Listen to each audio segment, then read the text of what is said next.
Hi అండి అందరికీ. Welcome back to Canada కుర్రాళ్ళు. మనలో చాలా మందికి డౌట్ ఉంటది. మన దగ్గర ఉన్న అమౌంట్‌ని సేవ్ చేయాలా? ఆర్ ఇన్వెస్ట్ చేయాలా అని. సేవ్ చేస్తే ఎట్లాంటి వాటిలో సేవ్ చేయాలి? అట్లాగే ఇన్వెస్ట్ చేస్తే వాటిలో ఉన్న రిస్క్ ఏంటి? అలాగే అడ్వాంటేజెస్ ఏంటి అని చెప్పేసి ఆలోచిస్తూ ఉంటాము. కొంతమంది ఫిక్స్డ్ డిపాజిట్ చేస్తూ ఉంటారు. అలాగే కొంతమంది ఇంట్లోనే ఆ లిక్విడ్ అమౌంట్ అలాగే ఉంచేస్తారు. సో ఈ రోజుల్లో అయితే అమౌంట్ అలా ఉంటే యూజ్ ఉండదు. సో అమౌంట్ అనేది ఎప్పుడు కూడా గ్రో అవ్వాలి.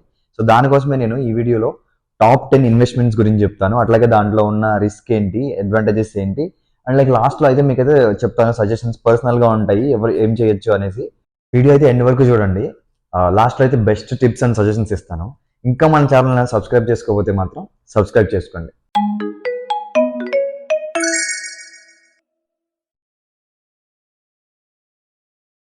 సో ఫస్ట్ వన్ వచ్చేసరికి ఎఫ్‌డి అండ్ ఆర్‌డి అనమాట. ఎఫ్‌డి అంటే ఫిక్స్డ్ డిపాజిట్. ఇండియాలో బాగా పాపులర్ అండ్ సేఫ్ ఆప్షన్ అనమాట. ఎట్లాంటి రిస్క్ ఉండదు. అండ్ గ్యారంటీ రిటర్న్స్ ఉంటాయి మన అమౌంట్‌కి. ఫర్ ఎగ్జాంపుల్ చెప్పాలి అంటే మీరు ఒక 5,00,000ని ఒక 5 ఇయర్స్‌కి ఫిక్స్డ్ డిపాజిట్ చేస్తే దానికి ఇంట్రెస్ట్ ఒక 7%, 8% ఇంట్రెస్ట్ ఉంటుంది. 5 ఇయర్స్ తర్వాత మీ అమౌంట్ ఒక 7,00,000 ప్లస్ వస్తుంది. అంటే మీకు 2,00,000 ప్లస్ వస్తుంది. సో ఇది ఎలాంటి రిస్క్ ఉండదనమాట. గ్యారంటీగా రిటర్న్ వస్తుంది. బట్ ఇది ఇక్కడ ఏంటి అంటే ఇన్ఫ్లేషన్‌ని బీట్ చేయలేదనమాట. ఇన్ఫ్లేషన్ అంటే ఏంటి అంటే ఈ 5 ఇయర్స్ తర్వాత మీ లివింగ్ కాస్ట్ అనేది పెరిగిపోతది. మీరు డైలీ కొంటున్న గూడ్స్ కానీ, లైక్ మీ ఫుడ్ ఐటెమ్స్ కానీ ఏవైతే ఉన్నాయో ఇవన్నీ పెరిగిపోతాయన్నమాట. ఈ ఏవైతే ఒక 2,00,000 అడిషనల్‌గా వచ్చిందో ఇవి దీనికే సరిపోతాయి. కొన్ని సార్లు సరిపోవు కూడా. సో అందుకే ఇది ఇన్ఫ్లేషన్‌ని బీట్ చేయలేదు. గ్యారంటీడ్ రిటర్న్స్ ఉంటాయి కానీ ఇన్ఫ్లేషన్‌ని బీట్ చేయలేదండి. బట్ 0% రిస్క్ అనమాట. రిస్క్ అయితే అస్సలు ఉండదు. గ్యారంటీ రిటర్న్స్ వస్తాయి. స్టార్టర్స్ అండ్ బిగినర్స్‌కి ఎవరైతే ఇన్వెస్ట్‌మెంట్ చేద్దాం అనుకుంటున్నారో వాళ్ళకి చాలా బెనిఫిట్‌గా ఉంటుంది. నెక్స్ట్ ఆర్‌డి రికరింగ్ డిపాజిట్ అనమాట. సో ఇదేంటి అంటే మంత్లీ కొంత అమౌంట్ సేవ్ చేసుకోవాలి. వచ్చే సాలరీస్‌లో గానీ వీటిలో నుంచి మంత్లీ అమౌంట్ కొంత సేవ్ చేసుకోలేని వాళ్ళకి చాలా బెనిఫిట్‌గా ఉంటుంది. అండ్ ఫైనాన్షియల్‌గా కూడా మీకు ఒక డిసిప్లిన్ వస్తది. మంత్లీ ఇంత సేవ్ చేస్తున్నామంటే సో ఎంత ఎంత లిమిటెడ్‌గా ఖర్చు పెడుతున్నాము ఏంటి అనేది కూడా దాని మీద కూడా మీకు ఒక డిసిప్లిన్ వస్తది. సో ఇది కూడా అంతే 0% రిస్క్ గ్యారంటీడ్ రిటర్న్స్ అయితే ఉంటాయి ఇందులో. So second one government schemes అనమాట. PPF, NPS, Sukanya Samriddhi. First one PPF అనమాట. Public provident fund. సో ఇందులో 7.1% రిటర్న్స్ అయితే ఉంటాయి. చాలా సేఫ్ అనమాట. రిస్క్ అయితే అస్సలు ఉండదు. సో గ్యారంటీ రిటర్న్స్ అనమాట. సో అన్ని ట్యాక్స్ ఫ్రీ కూడా. దీనికి ఎట్లాంటి ట్యాక్స్ పే చేయాల్సిన పని లేదనమాట. Next NPS national pension scheme అనమాట. సో ఇది రిటైర్మెంట్‌కి అయితే చాలా బెస్ట్ ప్లాన్. సో ఇది కూడా సేమ్ రిటర్న్ గ్యారంటీ ఉంటుంది. రిస్క్ అసలు ఉండదు. అండ్ ట్యాక్స్ ఫ్రీ లైక్ ఫైనల్‌గా ఎట్లాంటి ట్యాక్స్ పే చేయాల్సిన పని లేదు.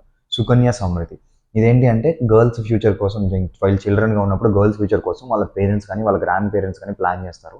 సో మంత్లీ కొంత ఇన్వెస్ట్‌మెంట్ మంత్లీ మనం సేవింగ్స్ చేసినప్పుడు కూడా మంత్లీ తక్కువ సేవ్ చేసినా కూడా రిటర్న్స్ అయితే మాత్రం చాలా అట్రాక్టివ్‌గా ఉంటాయి రిటర్న్స్ అయితే. మీకు ఫర్ ఎగ్జాంపుల్ పీపీఎఫ్‌లో ఒక ఎగ్జాంపుల్ చెప్పాలి అంటే యాన్యువల్లీ మీరు ఒక 50,000 అంటే పర్ ఇయర్ ఒక సంవత్సరానికి ఒక 50,000 గనుక సేవ్ చేయగలిగితే పీపీఎఫ్ ద్వారా మీ ఒక 15 ఇయర్స్ తర్వాత మీ దగ్గర ఒక 13-14 లాక్స్ అయితే ఉంటాయన్నమాట. సో ఇది ట్యాక్స్ ఫ్రీ కూడా. ఎట్లాంటి ట్యాక్స్ పే చేయాల్సిన పని లేదు. సో యూజువల్‌గా వేరే అమౌంట్స్ ఏంటి అంటే మీరు ట్యాక్స్ పే చేయాలి. ఇందులో ట్యాక్స్ పే చేయాల్సిన పని లేదన్నమాట. ఇది ఇందులో ఉన్న బెనిఫిట్ అన్నమాట. నెక్స్ట్ వన్ వచ్చేసరికి గోల్డ్ అండ్ సిల్వర్ ఇన్వెస్ట్మెంట్స్ అనమాట. గోల్డ్‌లోనే ఎందుకు ఇన్వెస్ట్ చేయాలి అంటే గోల్డ్ ప్రైజెస్ మాత్రం ఇన్ఫ్లేషన్‌తో పోటీ పడి పెరుగుతూ ఉంటదన్నమాట. అంటే గోల్డ్ అనంగానే మనం లైక్ పర్టిక్యులర్ ఆర్నమెంట్స్ గానీ, ఇవి గానీ చేయించుకొని ఇంట్లో పెట్టుకోవడమే కాదు. అలా చేయించుకునే యూజ్ ఉంటది. బట్ అలా కాకుండా ఫిజికల్ గోల్డ్ అనమాట. అంటే ఆర్నమెంట్స్ కాకుండా ఒక పర్టిక్యులర్ అమౌంట్ ఆఫ్ మన అమౌంట్‌ని గోల్డ్ మీద ఇన్వెస్ట్ చేస్తాం. ఈ గోల్డ్ వాల్యూ పెరిగే కొద్దీ కూడా మన అమౌంట్ వాల్యూ కూడా పెరుగుతూ ఉంటుంది. ఒక పర్టిక్యులర్ టైమ్ తర్వాత సో మనకి గోల్డ్ కావాలంటే గోల్డే తీసుకోవచ్చు. లేదా మన అమౌంట్‌ని కూడా మనం విత్‌డ్రా చేసుకోవచ్చు అనమాట. సో దీనివల్ల ఏమైతది అంటే మనం గోల్డ్ చేయించుకున్నప్పుడు కూడా ఈ మేకింగ్ చార్జెస్ ఏవైతే ఉన్నాయో ఇవి ఇవి ఖర్చు అవ్వనమాట మనకంత బాగా.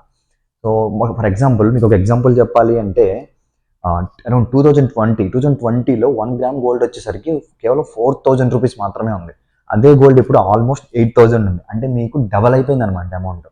సో ఇక్కడ ఇందులో ఉన్న రిస్క్ ఏంటి అంటే ఇమీడియట్‌గా చూపించదనమాట. మీకు మీ రిటర్న్స్‌ని ఇమీడియట్‌గా చూపించదు. కొంచెం లాంగ్ టర్మ్‌లో అయితే మాత్రం ఖచ్చితంగా రిటర్న్ చూపిస్తది గోల్డ్‌లో అమౌంట్ మీకు. At the same time silver కూడా షార్ట్ టర్మ్‌లో చేంజెస్ అవ్వకపోయినా గానీ లాంగ్ టర్మ్‌లో సిల్వర్ మీద ఇన్వెస్ట్ చేస్తే గనుక డెఫినెట్‌గా మీకు గ్రోత్ అనేది ఉంటది అమౌంట్‌లో. నెక్స్ట్ వన్ వచ్చేసరికి రియల్ ఎస్టేట్ అనమాట. మనకు తెలుసు రియల్ ఎస్టేట్ మార్కెట్ ఎప్పుడు కూడా పెరుగుతూనే ఉంటుంది. ఒక పర్టిక్యులర్ అమౌంట్ లైక్ షార్ట్ టర్మ్‌లో అయితే మాత్రం కొన్ని ఇబ్బందులు ఉన్నా గానీ లాంగ్ టర్మ్‌లో మాత్రం ఎప్పుడు పెరుగుతూనే ఉంటాయి. మనం చూస్తున్నాం ఇప్పుడు హైదరాబాద్ గానీ, విజయవాడ గానీ, లైక్ వైజాగ్ గానీ, మన ఆంధ్ర క్యాపిటల్ అమరావతి కానీ ల్యాండ్ వాల్యూస్ ఎలా పెరిగాయో మనం చూస్తూనే ఉన్నాం. సో ల్యాండ్ ఇన్వెస్ట్‌మెంట్‌లో రిటర్న్ వచ్చేసరికి 10-15% ఆఫర్ చేస్తది. ఫర్ ఎగ్జాంపుల్ 2015లో అరౌండ్ ఒక 20,00,000 ఉన్న ల్యాండ్ ఇప్పుడు ఆల్మోస్ట్ 1 క్రోర్ వరకు వెళ్తుందన్నమాట దాని వాల్యూ. సో ఇక్కడ రిస్క్ ఏంటి అంటే సో సో కొన్ని మోసాలు జరుగుతూ ఉంటాయి, ఫేక్ డాక్యుమెంట్స్ కానీ, అలాగే ఇలిగేషన్స్లో ఉన్న ల్యాండ్ని మనం కొనకూడదు అనమాట. సో గొడవలు ఉన్న ల్యాండ్ని కానీ మనం కొంటే ఏమవుతుంది అంటే, సో మనం దాంట్లో ఇరుక్కుపోతాము. సో ఆ ల్యాండ్ మనం అమ్మేటప్పుడు మాత్రం మనకు చాలా ఇబ్బంది అవుతుంది. అండ్ వన్ మోర్ థింగ్ ఏంటి అంటే, మనకి ఇమీడియట్గా అమౌంట్ అనేది రావు. మనం ఇప్పుడు ఫర్ ఎగ్జాంపుల్ మనకి ఇమీడియట్గా అమౌంట్ అవసరం అయితే మనకు ల్యాండ్ సేల్కి పెట్టి కొంచెం పేషెన్స్తో వెయిట్ చేయాలి. కొంచెం టైం పడుతుంది ల్యాండ్ అమ్మడానికి కానీ, మనకి అమౌంట్ రావడానికి కానీ కొంచెం టైం అనేది అయితే పడుతుంది. నెక్స్ట్ వన్ వచ్చేసరికి స్టాక్ మార్కెట్ అనమాట. స్టాక్స్లో ఎందుకు పెట్టాలి అంటే 12% to 15% గ్రోత్ ఉంటుంది మీ అమౌంట్లో.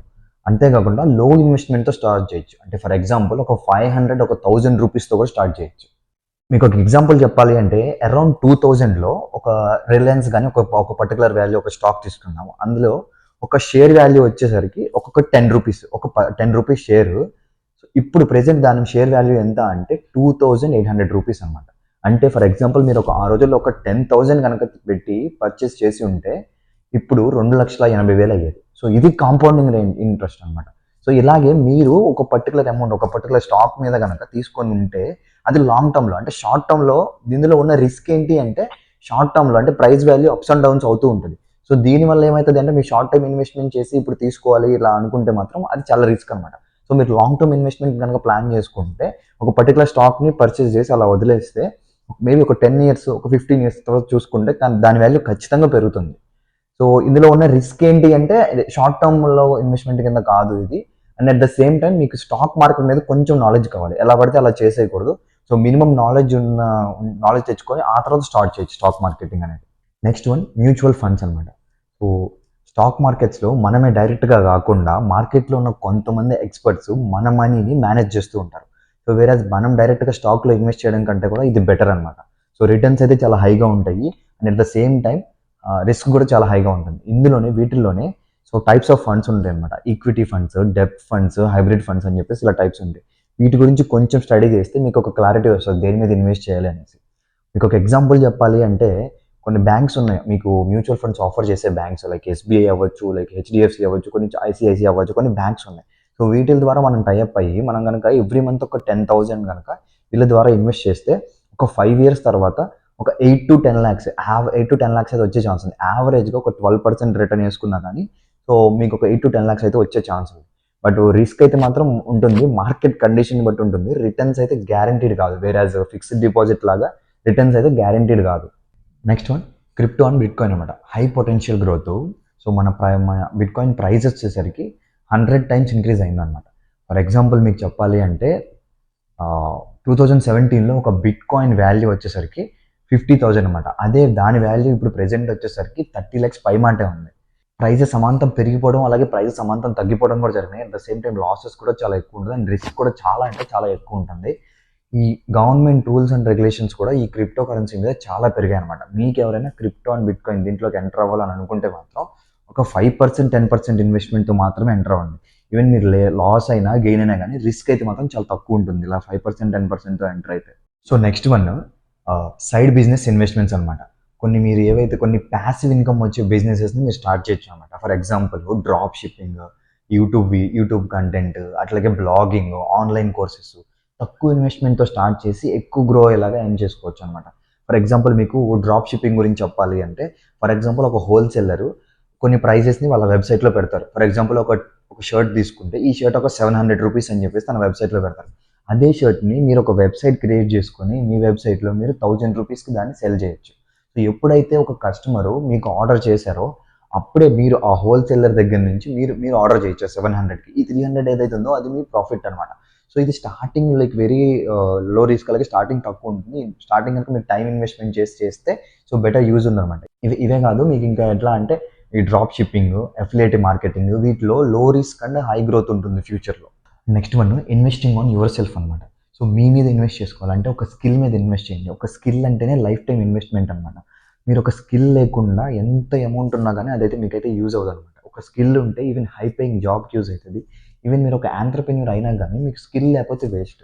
స్కిల్ లేకుండా ఎంత ఇన్కమ్ కానీ ఎంత సోర్సెస్ ఉన్నా కానీ ప్రాపర్ యూటిలైజ్ చేసుకోవడం రాదు స్కిల్ లేకపోతే. అదే స్కిల్ ఉంటే మీకు ప్రాపర్గా ఎట్లా యూటిలైజ్ చేయాలి, ఏం ప్లాన్స్, మీ యొక్క డెసిషన్ టేకింగ్ కానీ అంత వేరుగా ఉంటుంది. సో అందుకే ఇన్వెస్టింగ్ ఆన్ స్కిల్స్ అనమాట. మీ మీద మీరు టైం ఇన్వెస్ట్ చేసి ఒక స్కిల్ని అయితే ప్రాపర్గా నేర్చుకోండి.